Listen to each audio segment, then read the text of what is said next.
The first thing that kills you is not the gravity, it is the stairs. One flight, 12 steps. A person who weighs 160 pounds now weighs somewhere around 400. The staircase does not care. Your knees do. That burning feeling you get after a long hike, that is now just standing up from a chair. That is Tuesday. Here is the rule. The Earth is the same Earth. Same composition, same oceans, same cities, same moon, same everything. Just scaled up to the size of Jupiter, 11 times wider, over 1,000 times the volume. And because the mass increases with it, surface gravity climbs to roughly 2.5 times what it is now. Not the end of the world, literally. The world is fine. You, however, have a problem. Your skeleton was not built for this, neither was your heart. Pumping blood upward against 2.5 times a gravitational pull is a full cardiovascular workout at rest. Tall people feel it worse. The taller you are, the harder your heart works to push blood to your brain against the added resistance.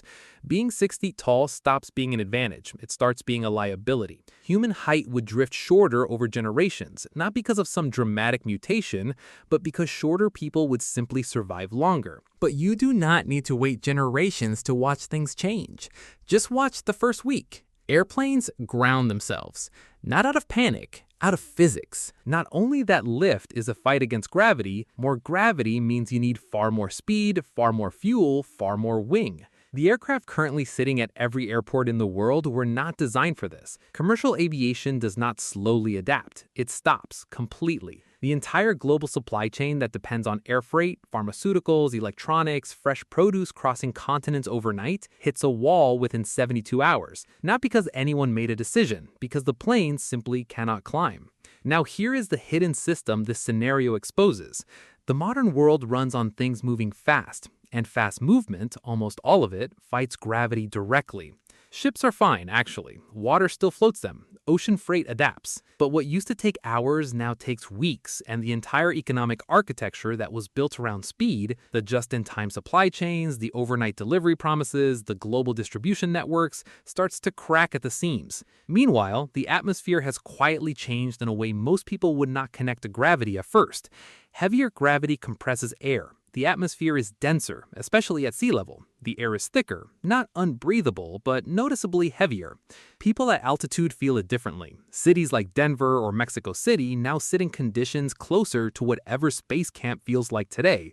Not immediately fatal, but uncomfortable enough that populations begin migrating downward toward coasts, toward low-lying areas.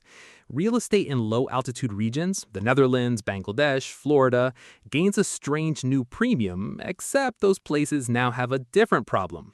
Denser atmosphere and the same sun means more heat is trapped. The oceans under heavier gravity behave differently. Waves are shorter and steeper, tides still exist, but the water responds differently to the pull. Storm systems build differently. Rain falls harder and faster because heavier gravity accelerates the descent of every single raindrop. Erosion speeds up. Coastlines change faster. A Category 4 hurricane, already dangerous, delivers its rainfall like someone pouring water out of a bucket instead of a shower head. And here's a second-order consequence almost no one mentions when they picture the scenario.